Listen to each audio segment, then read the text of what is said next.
Let's all say a silent prayer for the Honey Baked Ham store at the corner of La Brea and Beverly. One of the biggest Jewish neighborhoods in the city, and there's a fucking Honey Baked Ham store. That place is the Alamo. I don't know if you guys, you talk about we need someone to get us out of Iraq. Whoever's managing that Honey Baked Ham store, you know who's running that? Snake Plissken. That's who's running that fucking place. That guy is running the Honey Baked Ham store. Every day is out there. How you doing, Rabbi? You want to, no? All right, I can keep it on the DL. I don't need to tell anyone. You can.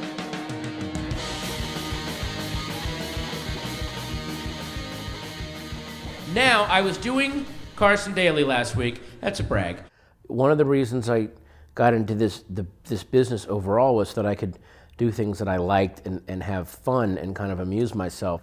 Getting to do these roasts on Comedy Central, that's a different kind of fun because everyone's drunk, and it's that kind of show business. I used to think that's what show business must be like when I would watch like the Match Game and everyone was just clearly drunk and fucking around. It's like, oh, that's why I want to get into it, because you can't work as a paralegal and just show up drunk and make racist jokes all day and everyone's giggling and having a good time. Orson Welles, see, I'm just slowly getting fat and blobby, and I'm trying to fight it. And I really think I should just go the other way and get the cloak and grow a big beard and get a cane.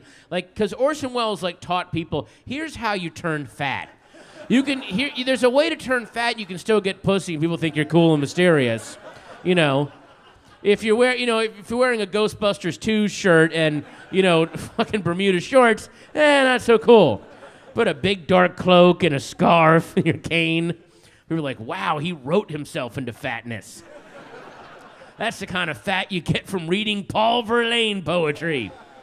Writing a screenplay and watching it get made, although that hasn't happened yet, but the act of writing a screenplay has been very fun because it's really, really hard work, and then suddenly you have these great breakthroughs, and it's such a relief to find connections and find something out of absolutely nothing. Anything that is really successful, people will say, oh, that's the formula good. We'll do that. And I understand that. From what I understand, making movies is a really dicey, you're basically, I think Sly Stallone, I'm quoting Sly Stallone, but he said, you're getting dressed to go to the prom in a closet, in a dark closet, and you don't know what you're putting on. So if you can have an idea ahead of time of where the tux is, and what people are going to want to cling to that. Remember the very end of the movie when Tom Cruise goes running home to Renee Zellweger and he goes, I should have been with you and I love you and blah, blah, blah. And then she says, you had me at hello. Remember that whole sequence? Well, the scene starts with a close-up on Tom Cruise and he's crying, and he starts his speech by saying, we live in a cynical world. And then my brother goes, fuck you!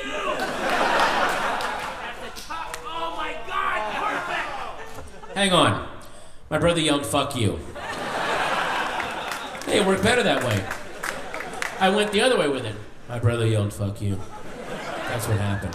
I think right now, Hollywood comedies are doing really, really well in between the kind of stuff that Adam McKay's guys are doing and Seth Rogen, and there's a lot of little indie comedies coming along. There's these guys, Jody Hill, Ben Best, and Danny McBride are doing stuff. I think, Ben Stiller still is attempting to do really cool things with movies.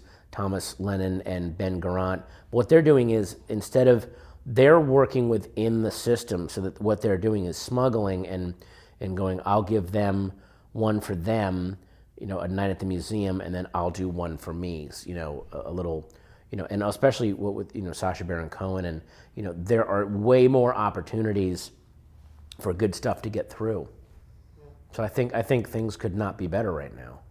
Remember the Galaxy Theater on Hollywood Boulevard? Oh, mwah.